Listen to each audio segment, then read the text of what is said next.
and for joining us here today. I can't believe it's Friday. TGIF. Welcome. We made it to another week. We are going to be chatting with Chris Jacobs, and he just joined. Let me see if I can't pull him into this. Hi, Reed. Hi. Just joined. Turn and Burn, Stingray.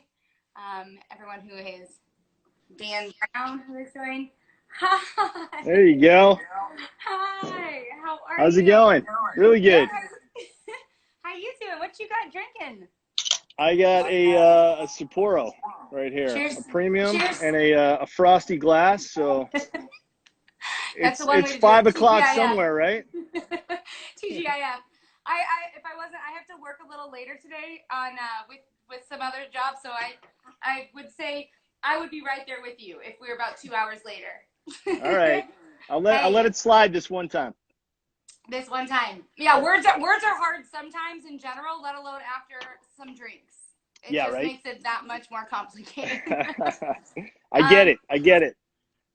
I bet that is something I remember saying that one of my production crews, I was going to have them all get shirts that say words are hard, because sometimes, like, after a day, it's like people expect you to still be able to talk. And it's weird. Do you know what I Well, mean? yeah, I do know what you mean. And in fact, because we talk for a living, when I'm done talking, I don't want to talk to anybody. Exactly. I want to just go to dinner and go to sleep. Somebody, who was I talking to recently about that? And that idea of we are social beings, I would assume, but like regrouping is another thing in that. Yeah. Like, Yeah. are you kind of an introvert in the way you decompress? No, I wouldn't say I'm an introvert in the way I decompress, but I definitely, my friends and I say we would not be hard to assassinate. You just hang out outside the golf course, and we're sure to walk by soon after getting home from work. So yeah, whenever I'm home, I'm on the golf course, and unfortunately, my golf course is closed right now, so I'm going a little bit stir crazy. Yeah. But the word is they're going to be opening back up in the next couple weeks, so I'm waiting for that day. But yeah, I can see that someone just commented that I like to listen to vinyl too and play my guitar. So I do have a lot of ways to decompress, but I wouldn't call them introverted. Not introverted ways. Yeah, I was dating a guy one time, and he was very social, and I was like, I am a very social person in the overall of life. It just happens to be like after you're done talking, after 10 hours on set or live, it makes a difference. It's wild. Especially live. Hey, what's up, Greg Longstreet? He just joined us, a buddy of mine. Yeah, I mean, as you know from doing Meekum and my experience with Barrett Jackson, when you do, I mean, I think our longest days were like 10 hours of live TV. And at the end of that day, all I want to do is grab a good meal and a great glass of wine and go to sleep and get ready for the next day. So the meal for you, what's your meal? What is your meal? Well, in November, I transitioned to being pescatarian. I only eat fish. I cut out all red meat and chicken and pork and everything. And that was a health concern. Nobody loves a New York steak more than me, or a great chile verde, or a chicken taco. But I've got pretty bad knees. I've got bad knees, and there's a lot of inflammatory products that they put into meat. So that usually goes straight to my joints. So I cut all that stuff out. So I would say my go-to meal is sushi. I'm a sushi addict. Fair. Yeah. Yeah. I was talking to Larry Chen a couple of days ago here on this, and he was saying his first meal was going to be, sushi. But he was like, you can't even get takeout sushi, like in any way, shape, or form that's comparable to like what the first meal will be after quarantine. Right. No, I've been doing a ton of home cooking. I love to cook. So Can you send me your swordfish recipes? Oh man, I have a great one. I have a great swordfish. Yeah, I'll tell you what it is real quick, because it's super simple. So you pat dry with a paper towel, salt and pepper, and then slice a lemon really thinly, and then slice some jalapeno. Lay the lemon and jalapeno out on top of the swordfish, and then broil it. And so until the jalapeno and the lemons get real kind of almost blackened and crispy on one side, but they'll remain fresh on the other side. So you just serve it all as is. You slice up the lemons and the jalapeno as you're eating the swordfish, and it's really, really good. And swordfish is a great piece of fish. It's a lot like a steak, a red meat. So it kind of has that consistency. It's got that texture. Yeah. So it can stand up to really good broiling. Broil it for about 8 to 10 minutes, depending on how well done you want it. Yeah. Serve it with some, some steamed asparagus and maybe a little mashed potatoes or rice, and there you go. So I have talked recently about switching to like a pescatarian diet, like, because my big splurge is if I were to go to a steakhouse, I love a good pork chop. That's the only thing. If a steakhouse does a pork chop well, that's when I'm in trouble, because like I'll just like a glass of red wine and a pork chop and a bread basket, and a piece of chocolate cake actually. And then I used to make a great pork chop too. Unfortunately, I can't make any of these great dishes that I used to make. But yeah, I'm a sucker for a great pork chop too. But no mas. So you think the pescatarian life is okay? Because I have considered, like, I feel like my diet is mostly pescatarian besides the random pork chop I get. Yeah, no, and that's great. And I mean, a lot of people will say, nutritionists, dietitians, even doctors will say, once in a while, it's totally fine. Yeah, it's all about, just as long as you cut down. I don't miss it. I love fish. I get plenty of meat protein from fish. Yeah. So I don't miss it at all. And this is my main source of protein right here. Now, like, it's not like Sapporo. Hey, it works with the fish. If you're going to be going with beer, you might as well go with Sapporo. If really, really good sushi requires this beer right here. You get it. Yeah. Well, I get nothing it. quite like that. Are you going to do a food show sometime? It's funny. Yeah, I've got a food show pitched already to Food Network, but I pitched it right as quarantine. This was happening. Yeah, so like everything's at a standstill now. So hopefully that will still be in the running when this is all eventually over. But I mean, since it's April 57th right now, something like that. Blur's Day. I don't know. I don't know. Someone was saying the other day it's been 7 weeks, and I was like, has it been 7 weeks? I don't know. I lost count a long time ago. Well, I know that I was playing golf at Pebble Beach on March 14th. And that was kind of the last semblance. That was right before St. Patrick's Day, right? That last weekend before. Exactly. Yeah. And St. Patty's Day was the last semblance of normalcy before everybody got locked down. So, fortunately, I live in a great neighborhood. I've been riding my bike a lot, been working out at home. As one of our viewers said, I've been playing my guitar a lot and the piano and always spinning vinyl. I've got music going in my house all the time. So was that I actually would love to know your story and like how you kind of shifted your way, because the passion that you have, it seems like, from the connecting with people, the storytelling, of course the cars, but that's kind of the vehicle in which you've kind of found that niche too. There's that love totally. of it, but you also Christy and I were talking that like there are TV people who are lifers, and that's like you too. Like, you're going to be a TV person regardless of kind of the topic. I mean, music, how did you passion that? Is that part of the passion of like cars? Would you want to do something? Well, it just comes from kind of who I am. I've always played an instrument. I took piano lessons when I was a little kid, and I picked up the guitar when I was 17 in high school and taught myself how to play. And I'm a very right-brained person. Yeah. I'm terrible at math. Me too. So I'm automatically a right-brained person. So like playing instruments just goes along with that. Yeah, I mean, it's one or the other, Yeah.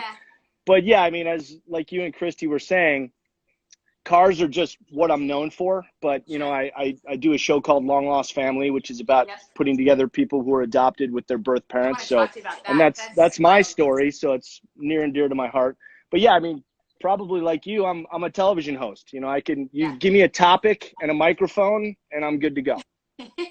But how did you segue into that? Because I know that I was talking to, this happens on this, sometimes it's an overshare, right? I was talking to somebody one time who was representing people and this, that, and the other, and there was a conversation about people who are really niche. They don't want to really take the chance on somebody to say, hey, and for people who don't know, who are joining us right now, TV is a funny place, and there are sometimes you kind of get pigeonholed into like one general topic. And I think somebody like you who's kind of broken out of that mold, I find that to be like really, really admirable and tough to do. You're welcome, Karen. She just said thank you for helping me find my mom. Oh, that's a great story. Glad to hear I'm that. glad you checked in with that. Yeah, I mean, how did I get into television, or how did I get into hosting, or how did I Well, get like into? I just think it's how did you get out of the pigeonhole of cars even? Oh, I think like that's something that people aspire to do and how to like navigate yeah. that a little bit. And I think well, I've been with Discovery since 2003, and they kind of know that my hosting skills go beyond just cars. So whenever they have something, especially live, that needs a host, I'm usually the person who gets the job. And I've just kind of proven my value outside of the car world. Cars, of course, will always be my first love. It's what yeah, I'm known for, and it just feels comfortable to me. yeah. But I'll host anything. I hosted that event in Egypt where we found a sarcophagus that had a perfectly preserved mummy in it. I've hosted That's the. so wild. What a I fun. was supposed to go to Everest to host this guy wingsuiting off of Dude, that's epic. the peak. Unfortunately, that got canceled because of the tragic avalanche in 2014. But I was supposed to do that, and obviously, long lost family. So I don't know. There wasn't really like a moment where it was like, whoop, I'm doing Yeah, this now. It was yeah. just kind of gradual. They kept offering me jobs, and uh, since I'm, you know, can speak and I'm okay doing it. They keep Those, offering more stuff, except for right now. yeah. I'm telling you, words are hard on a Friday. That's just the way. That's just the way it is sometimes. That's the But I truth. find it interesting because I do think the industry that we're in the cars, it's so I don't want to say performance based. That seems like a thank you, sir. The guy just dropped that package. Thank you. Yep. Um, um, but that idea that it is so close knit, the group of people that we're in, which is awesome and it's epic and it allows for so many different stories and it allows for you to connect with so many different people. But I also think it's super cool when you can kind of spread your wings a little bit and get out of that. And you've Yeah, done a no, great job. it was very, thank you for saying so. And it was great to be able to branch out from cars a little bit. I just, consider it a gig. And fortunately, the jobs that I've been offered and the jobs that I've done are things that are really interesting to me and things that I love to Totally. do. I'm actually doing a little bit of work right now during the quarantine. I'm working with the USO, hosting these things they're calling webinars. So we've done about 5 or 6 of them so far. The first one was the chain smokers, which was super cool. Those guys are Yes. great. Yeah. Okay. So I are they as cool like in the real life worlds as some of their songs seem that they would be?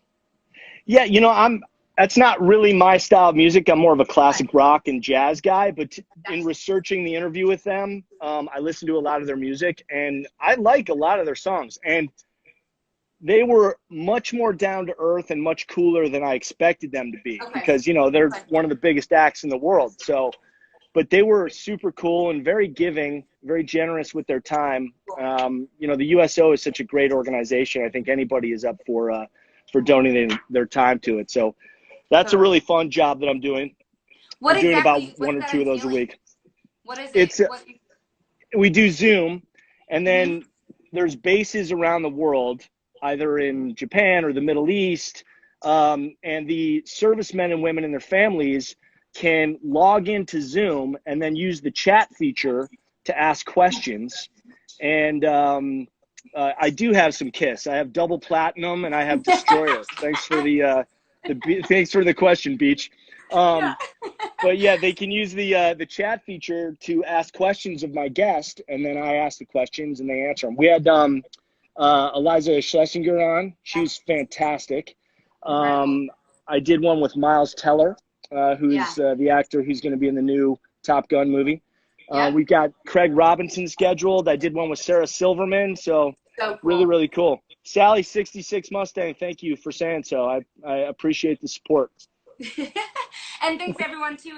We've seen Germany, Italy, Netherlands, a couple, Brazil, a few others in there. So thanks everyone for joining in the fun. I mean, I think like the USO thing, thinking about it from this perspective, and I just had this conversation. I bet you can relate to this. That idea that our world is also very self-focused to a point.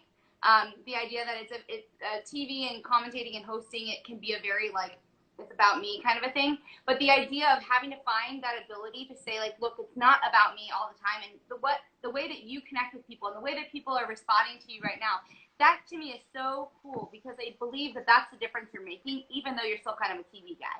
You know what I mean? Totally. What's up, Nick Welke? Thanks for joining, dude. And yes, I do have a ton of Pink Floyd on vinyl too. I'm trying to answer all these questions as they come through. Do it. Well, Do it. I appreciate you saying so, Katie. And that's just, I don't know if you want to call that my style or whatever, but I just try to be as personable as possible and have a conversation with people. And, I just try to be relatable. I try to be the conduit to whatever I'm seeing so they can have the same experience that I'm having. What have you learned from the USO thing, from the USO show? I mean, have you gotten a chance to kind of wrap your head around what that is actually doing for the men and women who are helping and serving? Yeah, I love, I have Eliminator on vinyl. ZZ, thanks for that comment. I've learned that, what by my participating, I'm adding my name to a list of people that includes, Bob Hope and Edward G. Robinson and Mickey Rooney and all these legendary performers who have entertained the troops. So it's really cool to be the next link in the chain of doing that. And the servicemen and women and their families are so appreciative of this, especially during this time of lockdown, because it gives them a chance to not only be entertained, but to relate to the back to the real world and, a piece of home while they're stationed abroad, because that's got to be really, really difficult to be away from home for so long. And then especially be away from home during this time when maybe you've got family members at home who you're concerned about. So having them be able to take their mind off of things for even a little bit and be entertained by these great guests that I have it's an honor and a privilege. It's really humbling. It's game changing for sure. Okay, real quick about cars. I mean, not real quick because I think you and I could probably chat cars for quite some time. But someone just asked about Mopar, and I've had the same question. I think Mopar or no car fans are kind of like, what represent? I mean, it's a special breed. Why is it that way? It's funny because it's true.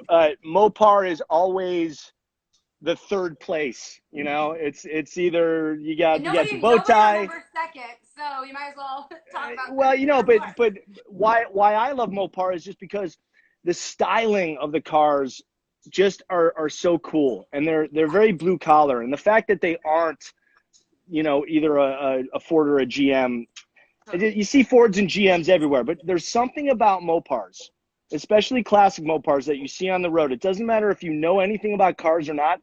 A Mopar design will always catch your eye more than a GM design. Like if you see a Mustang Camaro.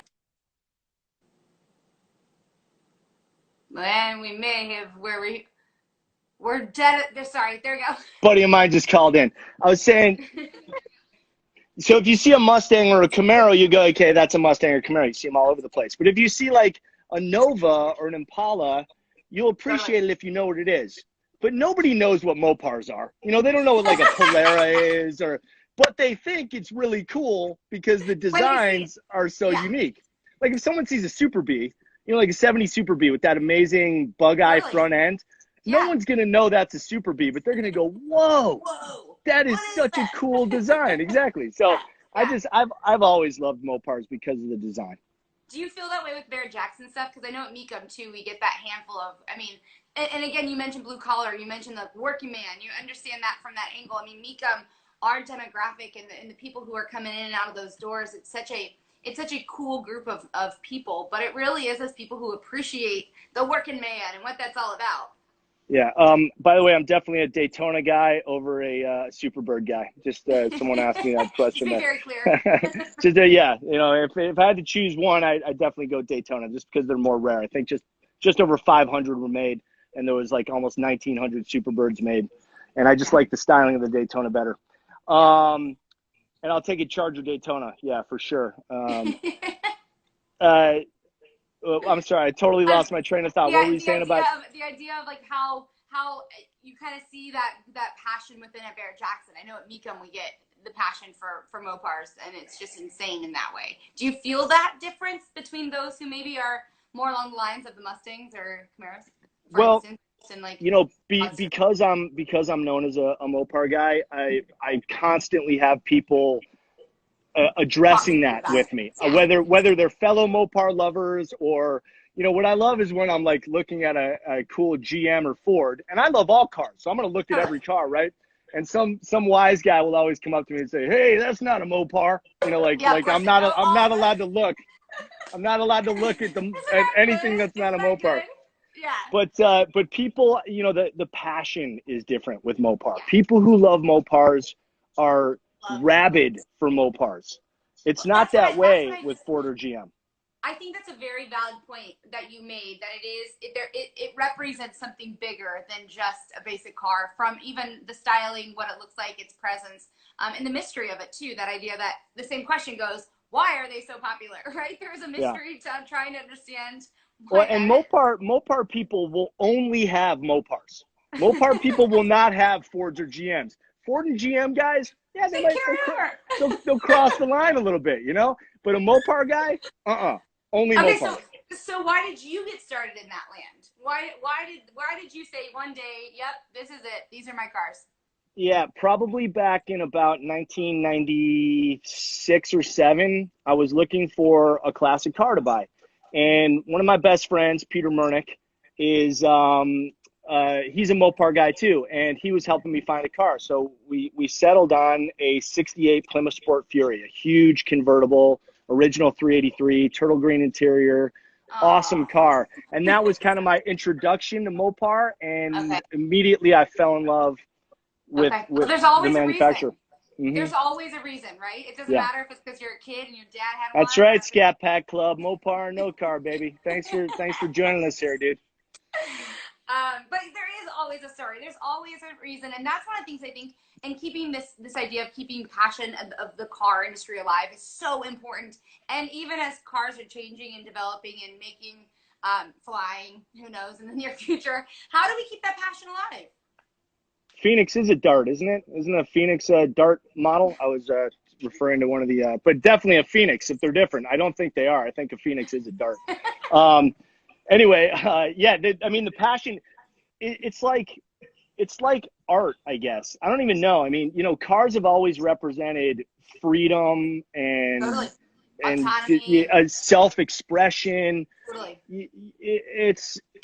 I don't know. I mean, if you're a car guy, or a car person, you know. Barry Maguire always says car guys are women too. You know, men and women are all car guys. Barry. Yeah. So it's just I think it's great that the hobby is as strong as it ever was. There was a time probably about. You think we'll see that shift into it as well? Carry on. Yeah, I think so. And I think and it's already happening. I mean, you're seeing less and less of like the 30s and 40s cars, because that generation is aging out, and you're seeing more and more of 80s and 90s cars. I mean, look at the success of Redwood. You're familiar with Redwood? Yeah. So Redwood is a celebration of all things 80s. And that's huge right now, because people who grew up with those cars in the 80s, like myself, are at that age where they can afford those types of toys. So they're buying those cars from the 70s and 80s now. So it's identifying what the classic car of the future is going to be now, which is going to be something to figure out what to hold on to. Technically speaking, a classic car is what, 25 years older or 20 years older? Yeah. You know, so that's a 1995 car. is considered a classic. When I was in high school, those are the ones that were like considered like. I remember my dad wanted me to get like this 94 Cougar or something, and I was so against it when I was in high school, because I thought to myself, this is so, I don't know, there are all the misconceptions that happened when I was, that was not a cool car. But the idea is how those cars that were not considered cool and kind of like, I don't know, there's a word that I just PC on that one, but like you just don't want to, you didn't want to drive them, but they're now like the cars that you want to hold on to. Like a Buick, like there's plenty of cars that were in the high school lot that definitely I guarantee you my friends wish they held on to. Well, I'll tell you what, wouldn't you love to have a showroom quality Fiero GT right now? Wouldn't that just be like the coolest car to drive around in? I mean, you would be the king of Redwood if you showed up in a pristine Fiero GT. and that's what I love. Okay, you're right about the shift of cars. My concern is as we see these cars start to be, again, like flying. Just use an outlandish example, but like they will be flying it someday. Is that the idea that classic cars are still going to be something that we want to hold on to? Keep driving fun. Keep driving fun. Keep the passion alive. And how do you tap into that younger demo for it? Well, I mean, I don't necessarily think it's a matter of tapping into. It's, cars are always going to be something cool because of those reasons that we already talked about. So it's just what each generation is going to consider cool and classic. I mean, and again, and you're probably seeing it in Amica. You're seeing a ton more of like, late 70s Trans Ams. Yeah. And a lot of GM G bodies, because those are now classic cars, and it's what the upcoming generation is considering classic cars. So I do think it will continue, but it's definitely going to look different. Yeah, I think even like a Typhoon right now, how cool like a Typhoon would be to have, but like in reality, exactly. like when I was in high school, you did not want one of those. No. You did not want to be driving one of those at all. Like you did not want to be driving a Fiero, but you definitely want to be. But nowadays, I wouldn't mind taking that on the PCH and enjoying it for a quick jaunt. Exactly. Yeah. Well, I actually did buy my high school dream car, and I owned it for a couple years, and it's not a Mopar, but it's a Grand National, an '87 Grand National. And those are ones that's one that I feel like you wish you still had it. Because I feel like we're going to see those explode soon. Well, yeah, I mean, the market's kind of been a little bit all over the place for those because they really depend on what condition they're in. Yeah, but the GNXs will always have a solid baseline because, I think there were only 547 made of them. But the Grand National was just something that I had to get out of my system. I had to have it for a little while.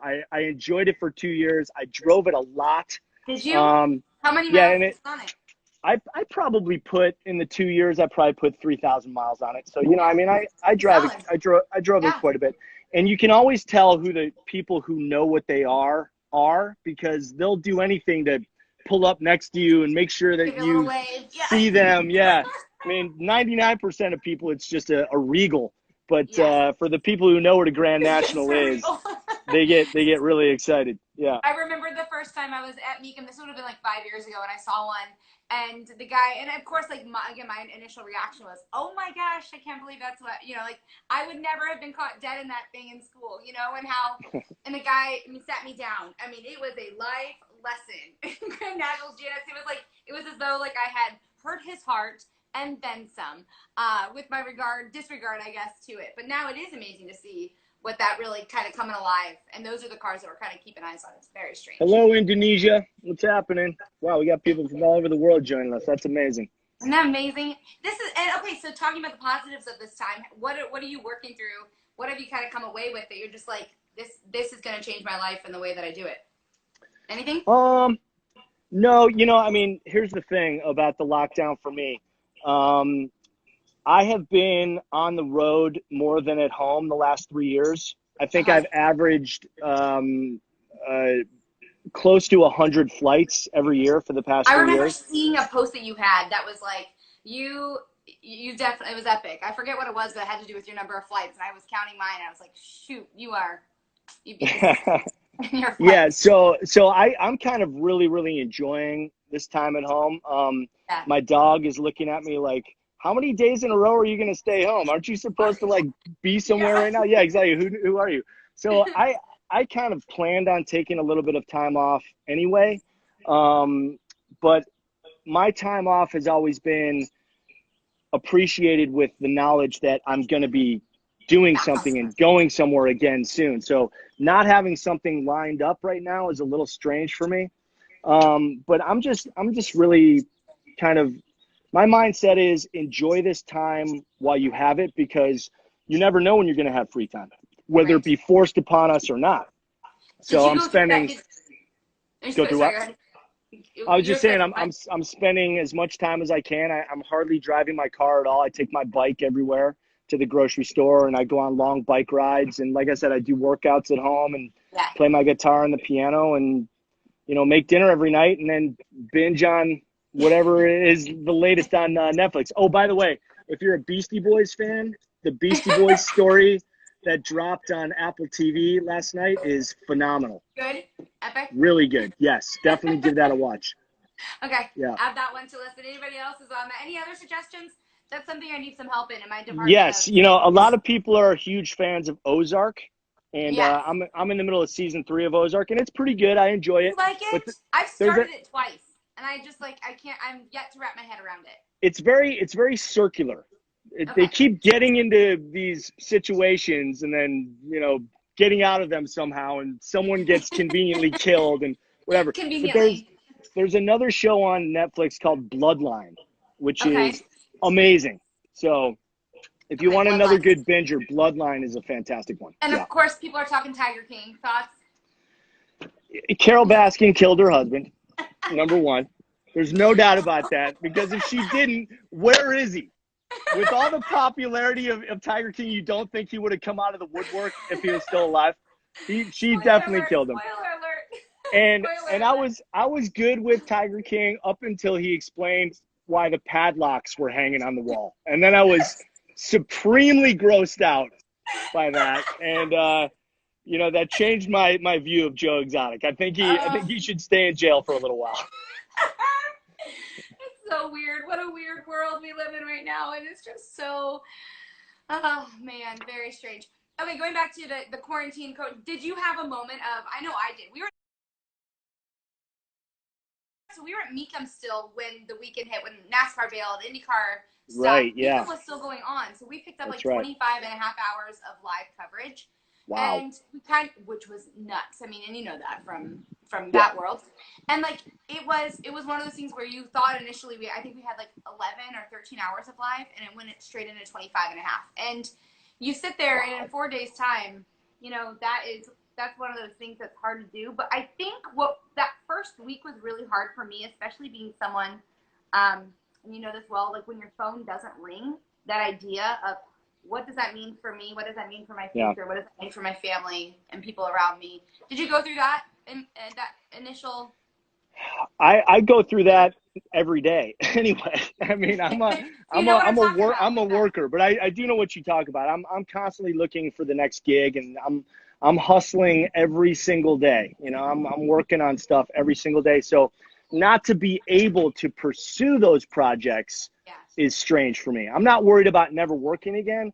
I'm worried about losing momentum, because it's all about our momentum in our business. And we're getting older every day, and who knows what can happen. But that's why I'm trying to keep healthy physically, and more importantly, healthy mentally. I was talking to my aunt when this all kind of came out, and I have said this before on a drink with. It's just that angle of what can you do now in those moments that are preparing for when this is up, and I think that was a good reset for me to think, okay, what can we be doing now that once this is not all said and done, and we don't know what normal will be at that time. Do you think, but that to me was a good mindset change to say, okay, what can we do in this moment? And you're talking physical, mental, emotional, whatever that is, to kind of get yourself ready to get back out on the road, knowing that you probably need this reset anyways. Totally.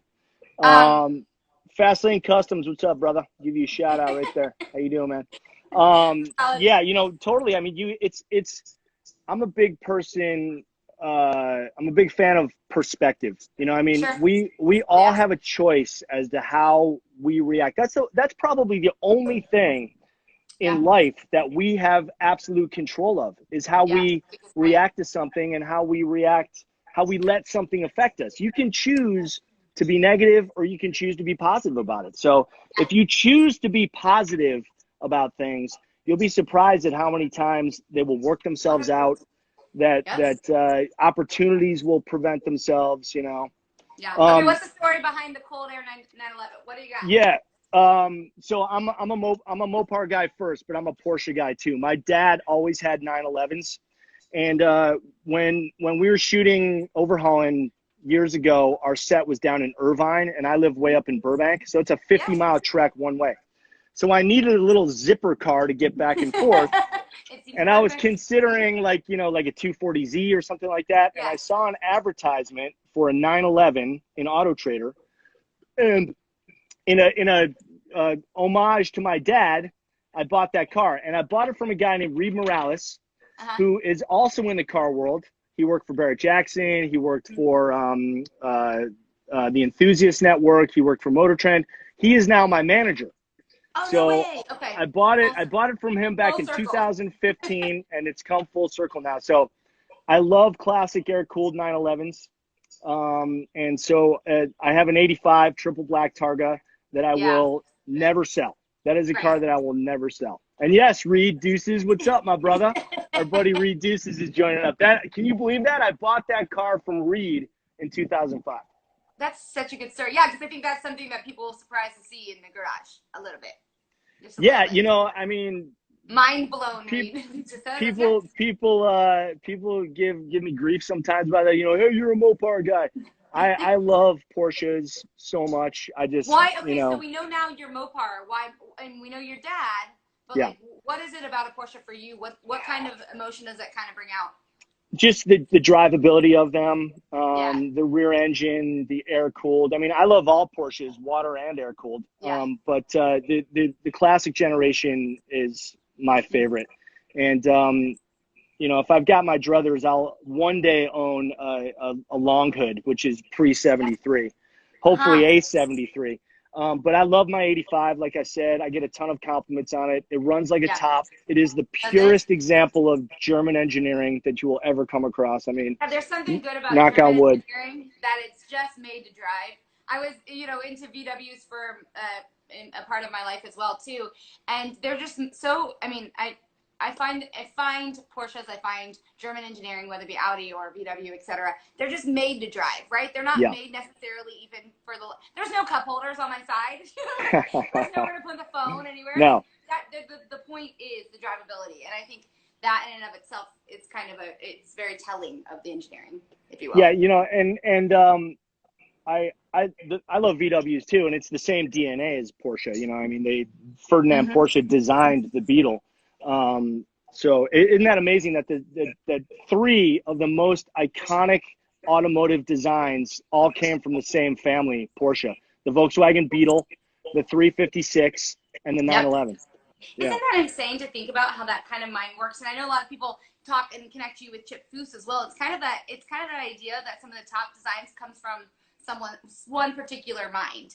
And the ability to create and the ability, I know that people have kind of commented about that. What's the best Chip Foose story? How, first and foremost, how much of an honor is it to be associating yourself too with a guy who is trailblazed his way, obviously, for so many different reasons in the industry? Like, is that weird to connect the dots between you two often, or? Not at all. It's the biggest compliment in the world when I'm in any way, shape, or form connected to Chip. I mean, you know, Chip is the automotive hero of everybody. I mean, the guy is just a design genius. And by the way, you asked me to tell a funny Chip story. I can't tell you the best ones because, you know, gotta keep those private. Yeah, exactly. Gotta keep those private. But yeah, I mean, Chip is one of my best friends, and I love him with all my heart. He's one of the most pure human beings that I've ever met. His level of talent and his humility, there's no one like him in the world. I mean, he will take as much time as necessary to satisfy everybody.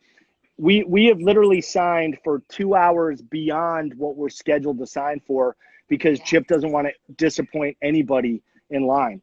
I mean, I can't tell you how many times I've watched him sketch again and again and again for people who want his autograph. But yeah, when we started overhauling, I really didn't know who he was. I mean, I did my research on him, and I was like, wow, this guy's pretty talented. What year was that again? 2003. 2003, gosh. Yeah, I know, right? Yeah. Crazy. Wow. Crazy to think. That's wild. Okay. So we hit it off immediately when we met, just because our styles just kind of, fit together like Lego pieces. He's the real talent, and I'm the jackass with the gift of gab. So you gotta have both though. it's kind of a perfect match, yeah. And I have learned so much from Chip and all the members of the A team. I mean, I'm not a mechanic, I'm a car lover who knows enough about the cars to talk about them, but I'm not I'm not the guy who's building the cars. So when people compliment me on our builds, I always make sure to give credit where credit is due, and that's to Chip and the A-Team. Yeah, isn't that amazing? I think even the lessons learned from him. I imagine, I mean, I know that when I kind of dove into the automotive industry and what that meant for me and understanding who Chip was and what he represented for so many, right? That idea of, I would love to sit and have a conversation. Nerf, what's up, my buddy from college just checked in. Nerf. Franklin Love, baby. Franklin Love back at you. Wait. Where's Franklin? Where's well, no, Franklin was a society that we were both members of at college. Ooh. So we're fraternity brothers, basically. Yeah. Wait, which college were you guys at? Whittier College. Okay, all right. But we weren't in a frat. You were in Franklin. Well, it's not a national organization, so they didn't call them fraternities. They called them societies. Yeah. Well, of course. It sounds. And of course, Franklins were the best. Yeah, we were the sons of Ben. We modeled ourselves on the tenets of Ben Franklin. Might as well. It's not a bad one to be modeling off of. I mean, not at all. No, Ben Franklin was an amazing human being. An amazing human being. I learned something about Ben Franklin just yesterday, and it was something about his diet or something. Maybe he was either there was a man it doesn't matter. He was on a walk, and he started telling me facts about presidents and historical people, and he told me something about Ben Franklin, and I wish I could remember, but I think it had to do with the fact that he has something strange in his diet. He was like, if you were to make dinner for Ben Franklin, what would you make him? And I was like, sure, I don't know. But he's good. Anyway, so that's where you should be bringing up Ben Franklin. Wait, taking it back, where are you actually from? I grew up in Chicago. Oh, I didn't realize that. Yep. Huge. I go home probably 5 or 6 times a year. Always go to the Bears home opener. Always Cubs games during the year. I was saying Cubs or White Sox. Okay. No, Cubs. Yeah, I'm a North Sider. I was born less than 5 miles from Wrigley Field, so it's in my blood. Yeah. It's not going anywhere. That's for sure. That's you right there. Yeah. Chicago. Yeah, that ain't going anywhere either. So, for life. Yeah, so I'm a huge Chicago fan, and I came out to California to go to college, and I had never really planned to live anywhere else. I mean, I love California, the weather, obviously, and I always wanted to be in the entertainment industry, so this is the place to be.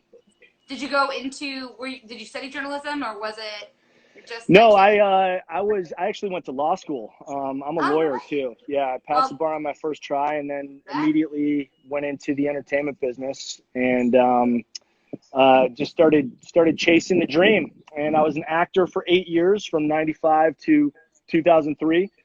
And then in 2003, I auditioned for Overhauling, and that's really when my life changed. That was it, wasn't it? I was going to ask you if that was kind of the initial in that way.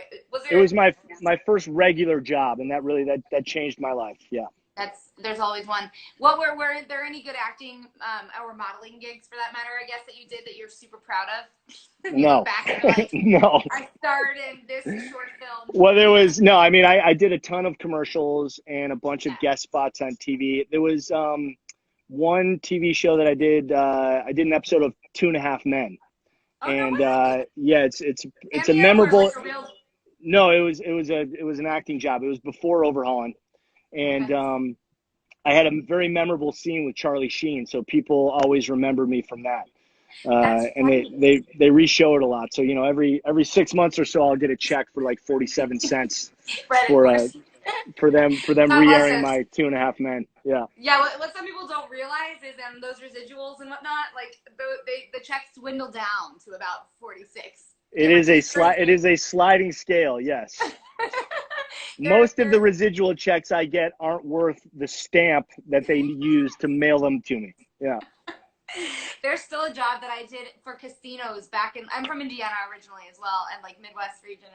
And I did a job for like, I don't know, Hollywood Casino. And like just recently I still got a check from like them using some billboard from like 2006, which makes me believe it's a little outdated just in the overall. But like the idea that like you can still actually make a little, that one's actually a couple bucks. Like it's actually it was a decent check, but what a different world that is compared to TV. It's completely, Hosting is completely different from acting. And I'm very lucky actually that I got Overhauling. And I recognized where my skill set was, because I am not a good actor. I am not a good actor at all. I'm much more comfortable playing myself. So I'm lucky that I discovered hosting versus trying to make a career out of being an actor. Right. I think out of the live, out of the scripted, and out of what would just be like typical like show hosting, like probably with you, what you do with TLC, which one do you find that you enjoy the most? Whether it be I love live. I love doing live. The adrenaline. You know, it's flying without a net. You know, you don't get a second chance, and you know when the job is going to be over. Most importantly, when the air window is over, that's when you get to go home. But yeah, I love doing live, and I'm so blessed to be able to do a lot of live hosting for Discovery.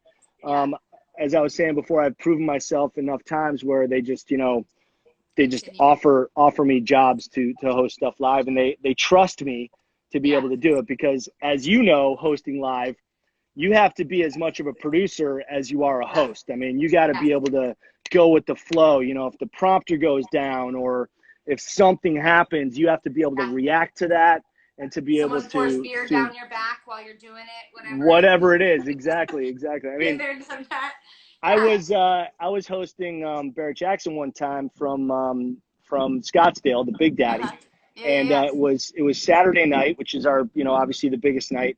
And it's the top of the hour, and so we're doing a transition, and that's got to be the big open again. And I'm at the top of the stairs on the skybox, and they're counting me down, so it's like 5 seconds to go in live, and here comes Steven Tyler walking towards me. Right? Alert, like everything. So yeah, so I tell the producer, I'm like, oh my God, Steven Tyler is walking up the stairs right now, and they're like, grab him right now. So I go, you know, and they're like 3, 2. I'm like, Steven, step in here for a second. And it turned out to be like the greatest opening.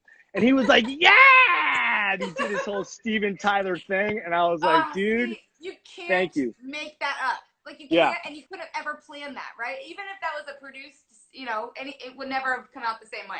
No, exactly. Totally spontaneous and totally worked. It was a home run. It was great. Yeah. That is so wild. Okay, someone in there asked, any advice for people who want to get into hosting? Yeah, you know, I mean, doing is the best thing. You know, even if it's just filming yourself hosting and then watching it back, or starting a YouTube channel or whatever. I mean, because that's the best training you can do, is watching yourself do it on video, because you won't realize half the things you're doing, whether they be good or bad, until you watch yourself doing it. And so what's that advice? Because I think that's the hard part for so many, is watching yourself, listening to yourself, trying to, you know, because I think most people in their voices can't. What advice do you have for that? I mean, don't be afraid of doing it, because you have to do it. I mean, you might as well be watching yourself, because if you want to be a host, millions of other people are going to be watching you. So you should know what it looks like, and maybe you can pick up on things that you're doing incorrectly or could be doing better that you can change. So that's when I first started hosting, I did that quite a bit. I would write down the dialogue of what other hosts would say. Tom Bergeron is one of my hosting heroes. And so I would write down verbatim what he would say, and then I would do it myself. And just, you gotta work on your craft. You know, it might look like it comes naturally, but it doesn't. You know, I mean, what we do is a craft, and it's something that you have to work on. Yeah. It is a craft, from voicing and trying to make sure your voice works and what that looks like. And I remember when I went through the phase of watching myself and kind of diving in deep into what the reels were, I realized I was blinking too many times, right? Like things like that you never would have had any idea, but until you do watch yourself and you're like, oh, what was in my eye? Oh, nothing. Right. It was just me. I was just doing something weird, right? And you wouldn't know until you kind of work through that process. Another thing I think is interesting for people as it relates to when you and I kind of got involved in the business, and I went to school for journalism, I'm kind of for sports broadcasting, but that shift into this, how that has changed with social media, right? So what advice now do you have from the difference of even that idea of what maybe journalism and or hosting may have looked like before to how it is now in today's day and age? Insights for anybody? What up, Honda Civic Inc.? Yeah, you know, especially with social media today, you've got a YouTube channel ready to go. You know, I mean, even if nobody's watching, the fact that you're putting content out there, you are doing something. So if you're just creating content, whether anybody sees it or not, that's great training. And who knows, you know, maybe someone will see it and it'll catch on and you'll grow a following, and that can lead to something. So my advice overall remains the first thing I said. Just start doing it. You know, writers write, hosts host. Whether anybody reads someone's writing, a writer is still writing. If anybody sees it, it doesn't matter. You're still hosting something. Pick a topic, you know, take your vacuum out of your closet and host a piece about it, you know? Yeah. It's content. And I think that's a really good point too. And I think one other aspect that I know that it's been a developing thing for me is representing yourself, right? And you said it earlier by saying, you know, you're the best version of you when you're you, as opposed to acting. And it turns out I went to improv. I went to Groundlings in LA for a little bit of time. I tried doing improv on the merit of someone saying, hey, by the way, like, that would be good for you in your job is if you were better at improv. So I went and I was terrible. It was terrible. I was so terrible that I cried in my last monologue, actually, because I could, like, it was like one of those things where you would imagine as a host you could probably have gotten through it. Nope. It was so difficult. But what I realized was in that moment, this was years ago now, was that, like, I was in the way of myself, right? Like, it was me who was the reason I wasn't being successful. And I think a lot of times in TV, that's the same way is, and if you're trying to be somebody else, if you're not genuine and sincere to who you are, that really reads differently. Represent yourself in that way. And that's gonna it's not gonna last very long. You know, if you're trying to be someone that you're not, it's not gonna last long. Hot Rod Papa, what's up? Follow that guy on Instagram. How's it going? It's good to see a lot of friends here. Thank you guys for tuning in. It's been a lot of fun. Yeah. Before Instagram kicks us off, is there anything else you want to accomplish career-wise? Is there any show that you'd be dying to do? Or rendition of what that looks like? I definitely would like to do some sort of food-related show. I'm a total foodie. I love to eat. I love to cook. So something that maybe can, combines food and cars. And some sort of music show too, you know, something cars and guitars related, you know. So yeah, I mean, I just I'll keep doing it until they kick me out. You know? Yeah, no doubt about it. Anybody needs a host, let me know. He's your guy, especially cars, stars, guitars. I think it's kind of all goes hand in hand there in some capacity. And lastly, before we pop off here, I just want to say and see if you have anything you would like to add to the people who are on the front lines, who are out there working. I know it's difficult for me to wrap my head around what they're doing as we're comfort of our own homes and beautiful outside, and we're both in California. You have anything to say to them? Yeah, I just got to say, first of all, to everybody, stay strong. We just got to stay the course. It's gonna end eventually. I know that we're into this weird phase now of complacency. This has been going on for such a long time. It doesn't seem like there's an end in sight, but there is. We will make it through this, and life will return to normal. So just stay strong and try to stay positive. And to the frontline people, our essential workers, whether it be hospital workers or people working in grocery stores or curbside delivery in restaurants, thank you. Thank you so much for keeping us sane through this process, because without you, we wouldn't be able to do it. So thank you very much. Your hard work does not go unappreciated. Yeah, it absolutely doesn't. And I think that's something that it's, like I said, it's hard to wrap our head around when we're not there. And I know that all of our worlds are at a standstill, but it's a completely different experience for those who are actually out and about and really working the front line. So thank you, and thanks to you for spending some time. I know you were one of the first people I thought of to join this fun, so thank you for coming on board. And I just hadn't gotten a chance to say anything besides hi to you. I think it was at Optima we were shooting a pilot for something, weren't we? Years ago. Was it the Optima batteries, the challenge series or something like that? Was that it? It was like maybe at Las Vegas Motor Speedway, and like you would come into like the hauler, and I was coming in to try and host something. That's exactly what it was. Yeah, I flew out to Vegas just for the day to shoot that Optima thing. Yeah. Mm-hmm. That's when we met briefly. Briefly. Yeah. That was the only time we ever met, and it was like 2 seconds. Yeah. I know. So thank you for this, and I hope you stay well. And I'm gonna be pushing for a food show for you because I think you're on to something. I love it. I love it. And hello, Brazil. I've seen a lot of comments saying say hello to Brazil. So I know that there's a huge contingent of Overhauling fans down in Brazil. And so appreciate the support down there. It's a beautiful country. Thanks, Brazil. Absolutely is. It is. Chris, thank you so much. We'll see you soon, hopefully. Cheers. All right, thank you, everyone.